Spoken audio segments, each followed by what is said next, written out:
இந்த பதிவை தயவு செய்து கடைசி வரைக்கும் பாருங்கள். நேரம் கிடைக்காட்டி கொஞ்சம் நேரம் உங்களுக்கு கிடைக்கிற நேரத்தை ஒதுக்கி இந்த வீடியோவை கட்டாயம் கடைசி வரைக்கும் பாருங்கள். சில விடயங்கள், உண்மையான நிதர்சனம் என்ன, யதார்த்தம் என்ன, அதை பற்றின ஒரு உண்மை தகவல், குவைத்தி வீடுகளில் இப்படியும் செய்வாங்களா அப்படின்ற மாதிரி ஒரு சில சம்பவங்கள். தயவு செய்து வீடியோ ஃபுல்லாக பாருங்கள்.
அஸ்ஸலாமு அலைக்கும்.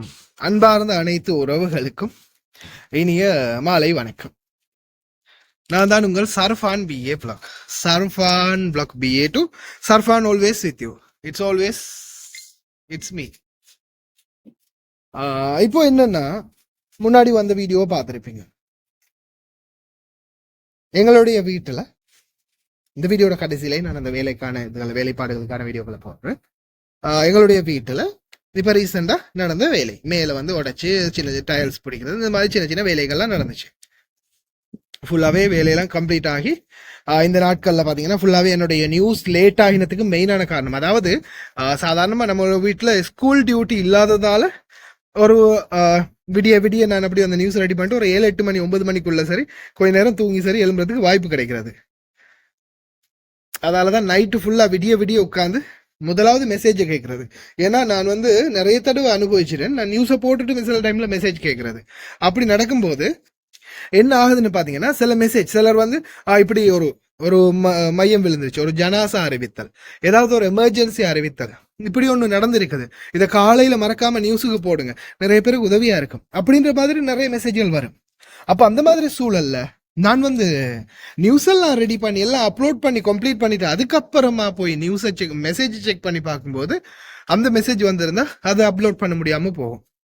அந்த மாதிரி சூழல்ல நான் என்ன பண்ணினேன்னா, அதுக்கு பிறகு இருந்து நான் ஆரம்பிச்சேன் எப்படின்னா, முதலாவது நாம வந்து மெசேஜ்களை செக் பண்ணணும். வரக்கூடிய மெசேஜ்கள்ல என்னென்ன டீட்டெயில்ஸ் இருக்குது அது எல்லாத்தையும் செக் பண்ணி பார்த்துட்டு அதுக்கு பிறகு ஓகே இதுல வந்து இன்னைக்கு நியூஸுக்கு அப்லோட் பண்ணக்கூடிய எதுவும் இல்லை அப்படின்ற கன்ஃபர்மேஷன் கிடைச்ச பிறகு ஓகே எல்லா மெசேஜும் செக் பண்ணியாச்சு, இனிமே நியூஸுக்கு எந்த இதுல சம்பந்தமும் இல்லை அப்படின்னா அதுக்கு பிறகு நியூஸ் போட ஆரம்பிக்கிறது. அப்போ இந்த மாதிரி என்னுடைய அந்த இதை வந்து நான் ஷெட்யூல மாத்தி கொண்டேன். முன்னாடி நியூஸை போட்டு முடிச்சுட்டு நீ மெசேஜை செக் பண்ணுவேன். இப்போ மெசேஜை செக் பண்ணி முடிச்சுட்டு அதுக்கப்புறம் தான் நியூஸே போடுவேன். அப்போ அதெல்லாம் கம்ப்ளீட் பண்ணி முடியும் போது சாதாரணமா விடிய காலையில 4 மணி 3 மணி ஆகிரும். இப்ப அதே நான் வந்து நைட்டுக்கு ஒரு 10 மணியோடையோ 8-9 மணியோட என்னோட டியூட்டி முடிஞ்சு வந்து அதோட நான் ஸ்டார்ட் பண்ணின மெசேஜ் கேட்க அப்படின்னா ஒரு 12 மணி ஆகும் போது மெசேஜ் எல்லாம் கேட்டு ரிப்ளை பண்ணி முடிச்சிருவேன். சில நேரங்களில் 12 மணிக்கு தான் டியூட்டியை முடிஞ்சு வருவேன், 1 மணிக்கு தான் டியூட்டியை முடிஞ்சு வருவேன். அப்படி வரும்போது அப்படி அந்த டியூட்டி முடிஞ்சு அந்த டைம்ல வரும்போது என்ன ஆகும்னு பாத்தீங்கன்னா, அதுக்கப்புறம் வந்து ஏதாவது டின்னர் சாப்பிட்டுட்டு சில டைம்ல சாப்பிட கிடைக்கும், சில டைம்ல சாப்பாடையும் விட்டுறது, சாப்பிட்டுட்டு இல்லாட்டி சாப்பிடாம சரி ரூமுக்கு வந்த பிறகு அதுல இருந்து தான் ஸ்டார்ட் பண்ணுவேன் மெசேஜை கேட்கறதுக்கு. கேட்டுட்டு அந்த மெசேஜுக்குரிய பதில்கள் என்ன அப்படின்றத பதில்களை கொடுத்துட்டு எல்லாத்தையும் செக் பண்ணி பார்த்துட்டு சரி நாளைக்கு நியூஸுக்கு போறதுக்கான எமர்ஜென்சி தகவல்கள் எதுவும் இல்லை அப்படின்றத அறிஞ்ச பிறகு என்ன செய்வேன், நியூஸை போறதுக்கான வேலைகள் ஆரம்பிப்பேன். அப்படி ஆரம்பிச்சு அந்த மெசேஜ் எல்லாம் கம்ப்ளீட் ஆகி முடிகிறதுக்கு இதே ஒரு 12 மணிக்கு வந்து ஸ்டார்ட் பண்ணியிருந்தேன்டா 4 மணி 3-4 மணி ஆகும் மெசேஜை கேட்டு முடிகிறதுக்கு. அதே 7-8-9 மணிக்கெல்லாம் டியூட்டி முடிஞ்சிருந்துச்சுன்னா குறைஞ்சது ஒரு 12 மணிக்குள்ள சரி மெசேஜ் எல்லாம் கேட்டு முடிச்சிடுவேன். அதுக்கு பிறகு நியூஸையும் ரெடி பண்ணி முடிச்சிடுவேன். எப்படி பார்த்தாலுமே நியூஸ் எல்லாம் ரெடி பண்ணி முடிச்சு கம்ப்ளீட் பண்றதுக்கு கிட்டத்தட்ட குறைஞ்சது 4 மணிலேருந்து 5 மணி வரைக்கும் விடிய காலையில் ஆகும். விடிய காலையில் 4 மணிலேருந்து 5 மணி வரைக்கும் ஆகும் என்னுடைய நியூஸ் எல்லாம் கம்ப்ளீட் பண்ணி முடிகிறதுக்கு. அதுக்கப்புறமா அந்த அந்த சிச்சுவேஷன் முடிஞ்சதுக்கு அப்புறமா தான் நான் என்ன செய்வேன், தூங்க போவேன். காலையில் ஸ்கூல் டியூட்டி இல்லாதால ஒரு 7-8-9 மணி வரைக்கும் சில டைம்ல டியூட்டி இருந்தா ஓகே, ஹாஸ்பிட்டல் டியூட்டி அது இது வந்துச்சுன்னா எமர்ஜென்சியா போக வரும். அப்படி இல்லாத பட்சத்துல இந்த மாதிரி முடிச்சிருவேன். இப்ப இந்த நாட்கள்ல குறிப்பா பாத்தீங்கன்னா 12-1 மணி ஆகும். சில நேரங்கள்ல என்னுடைய வேலையை வந்து முடிக்கிறதுக்கு 12 மணில இருந்து 1 மணியா கூட ஆகிரும் சில நேரங்கள். அப்ப அதுக்கப்புறம் வந்து மெசேஜ் எல்லாம் கேட்டு எல்லாம் செக் பண்ணி எல்லாம் முடிச்சுட்டு பார்க்கும்போது சரியா 4 மணி ஆகிரும். மெசேஜ் எல்லாம் கேட்டு முடிய 4 மணி 3 மணி வரைக்கும் மெசேஜ் கேட்டு முடிச்சிருவேன். அதுக்கப்புறமா என்ன செய்வேன், மெசேஜ் எல்லாம் கேட்டு முடிச்சதுக்கு அப்புறமா அதுக்கப்புறம் உட்காந்துதான் ஒருவேளை சில டைம்ல போனை யூஸ் பண்ண கிடைச்சிருந்தா அந்த டைம்ல நான் கலெக்ட் பண்ணி வச்சிருப்பேன். சில நியூஸ்களை வந்து ஒவ்வொரு டைம் போகும்போது ட்விட்டர்ல மற்ற சோசியல் மீடியாக்கள்ல கிடைக்கிற நியூஸ்களை வந்து கலெக்ட் பண்ணி வச்சிருப்பேன். அப்படி இல்லாட்டி அதுக்கப்புறம் தான் உட்கார்ந்து நியூஸை தேடி கலெக்ட் பண்ணி எடுக்கணும். அதை எடுத்துட்டு அதுக்கப்புறமா அந்த நியூஸ் எல்லாத்தையுமே ஃபர்ஸ்ட்டுக்கு க்ரோப் பண்ணணும், வெட்டணும், ஸ்க்ரீன் ரெக்கார்டிங் எடுக்கணும்.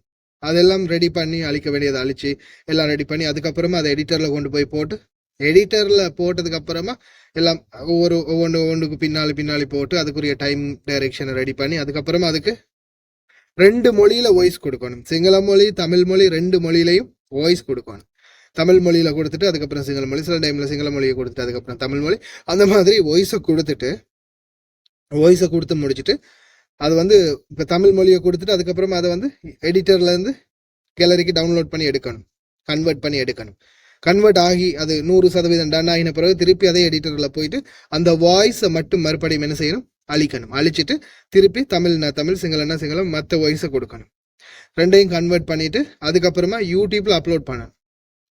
யூடியூப்ல 100% அப்லோட் ஆகி முடிஞ்ச பிறகு ஓகே, யூடியூப் வந்து ஓகே உங்க வீடியோவில் எந்த ஒரு குறைபாடும் இல்லை, டன் 100% டன், நீங்க இதை வந்து பப்ளிஷ் பண்ணலாம் அப்படின்னு போட்டாங்கன்னா அதுக்கப்புறம் ஷெட்யூல் பண்ணி எந்த டைமுக்கு இது பப்ளிஷ் ஆகணும் அப்படின்றத ஷெட்யூல் பண்ணி வச்சிருவேன். சில நேரங்களில் இப்போ இன்னைக்கெல்லாம் காலையில் பார்த்தீங்கன்னா நான் ஒரு 5-6 மணி ஆகல நியூஸ் வந்து முடிச்சிட்டேன்.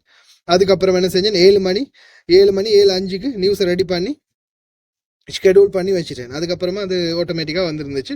நான் அதை திருப்பி நான் என்ன செஞ்சேன், ஒரு 8-8:30 மணி இருக்கும் தூங்கி எழுந்திரிச்சு அதுக்கப்புறமா தான் ஒரு 2 ஹவர் தூங்கினேன். அதுக்கப்புறமா தான் எழுந்திரிச்சு உடனே அதுக்கப்புறம் அந்த ரீட்வீட் பண்ணுறது, இந்த இது பண்ணுறது, ரீபோஸ்ட் பண்ணுறது, அதே மாதிரி ஃபேஸ்புக்கில் ஷேர் பண்ணுறது, அந்த மாதிரி வேலைகளை பார்ப்பேன்.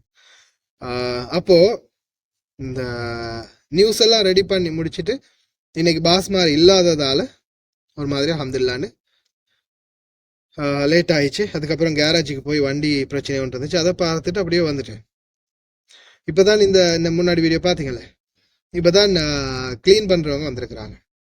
நான் இவ்வளோ விஷயம் சொன்னதுக்கான காரணம் என்னன்னா, இவ்வளோ வேலையும் செஞ்சு இந்த வீட்டு வேலை இருக்கு இல்லையா, இந்த வீட்டோட வேலை, டிரைவிங் வேலை இருக்கு, சில வேலைகள் வருது, அதையும் செய்யணும்.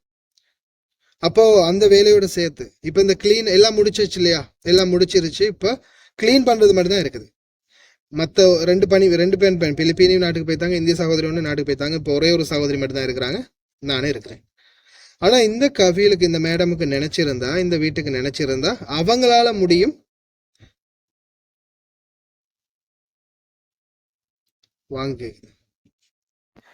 அவங்க வந்து நினைச்சதா சொல்லியிருக்கலாம், தம்பி நீயும் அந்த சிஸ்டரும் பணிப்பெண்ணும் போய் மேல சுத்தம் பண்ணுங்க, எல்லாம் முடிஞ்சிருச்சு, இல்லை வேலையெல்லாம் முடிஞ்சிருச்சு, இதெல்லாம் வந்து ஃபுல்லா தொடச்சி தூசி தட்டி ஃபுல்லா எல்லாமே சுத்தம் பண்ணுங்க அப்படின்னு சொல்லியிருக்க முடியும். ஆனா அவங்க சொல்லல. அவங்க என்ன பண்ணாங்க, கிட்டத்தட்ட 140 தினார் நினைக்கிறேன், 140 தினார் செலவு பண்ணி 140 தினார் செலவு பண்ணி இந்த கிளீனிங் கம்பெனியை கொண்டு வந்திருக்கிறாங்க அவங்களும் சுத்தம் பண்றதுக்காக.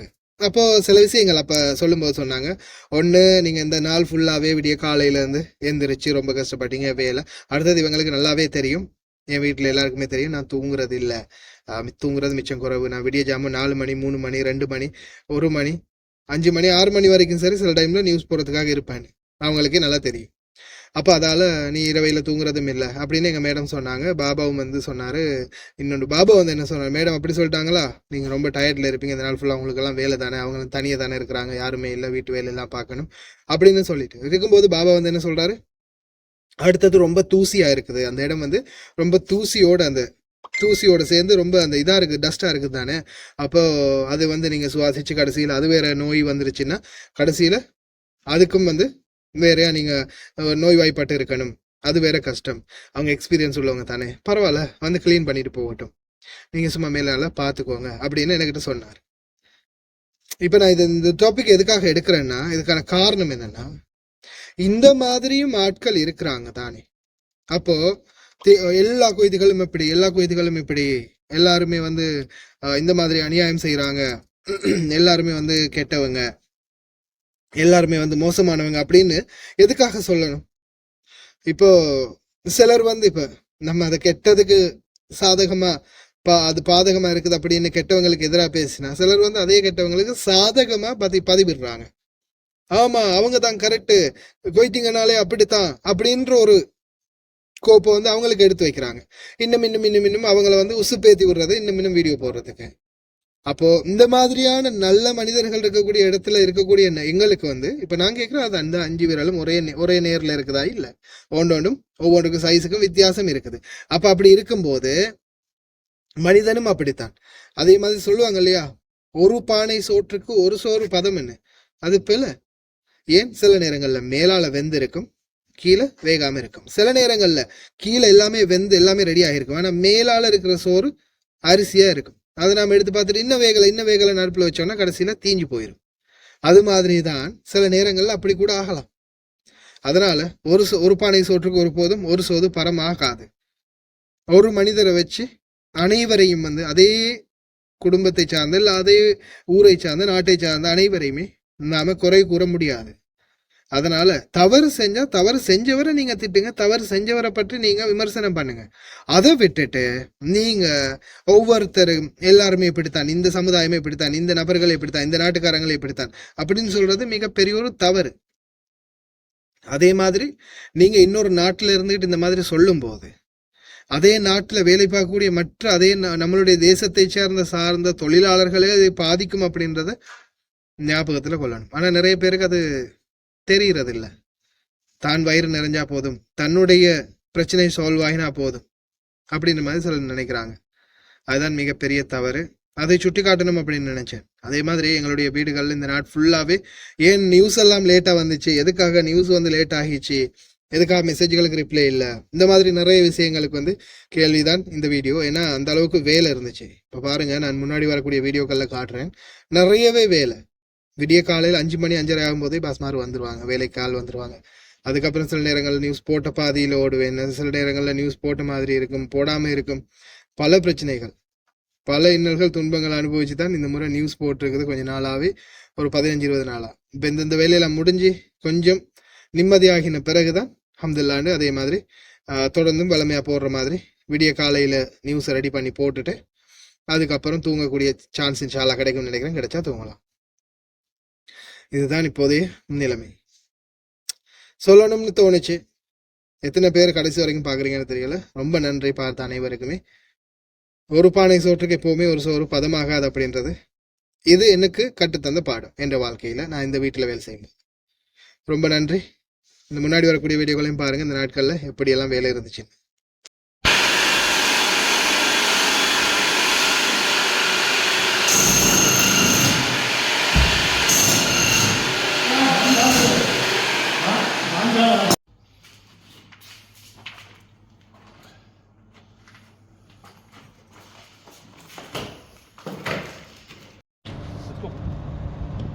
Vai.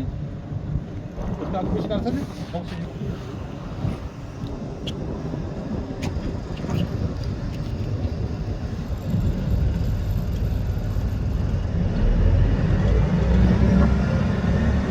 तुम हटो भाई साहब थोड़ा। हाँ वो रमल डालता है, इसको बोलो रमल मत डालो, वो रमल डाल रहा है। उसका इधर डाल देगा नंबर।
இப்போ நீங்கள் கடைசியாக பார்த்த எல்லாமே பார்த்தீங்கன்னா இந்த வீட்டில் நடந்த கன்ஸ்ட்ரக்ஷன் ஒர்க், அதே மாதிரி அந்த உடைத்த கற்கள் மற்ற வேலைகள் அதெல்லாம் முடிஞ்ச பிறகு இன்றைக்கி கடைசியாக க்ளீன் பண்ணுறதுக்கான வேலை ப்ராசஸுக்கு தான் இந்த மாதிரி ஒரு சான்ஸ் கிடைச்சது.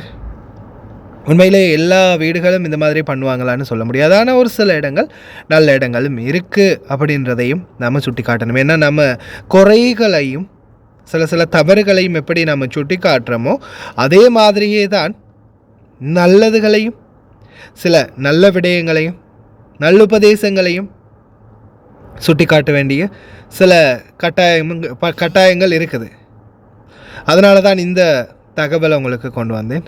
ஏன்னா நிறையவே நம்ம பார்த்துருக்குறோம், அநியாயம் செய்கிறாங்க, இந்த மாதிரி பண்ணிட்டாங்க, அடிச்சிட்டாங்க, வேலைன்னு விடிஞ்சு ராவு மட்டுக்கும் வேலையே சொல்கிறாங்க அப்படின்னு இருக்கக்கூடிய சில இடங்களும் இருக்கத்தான் செய்யுது. அதே மாதிரி நல்ல இடங்களும் இருக்கத்தான் செய்யுது. எண்ணம் போல் வாழ்க்கை.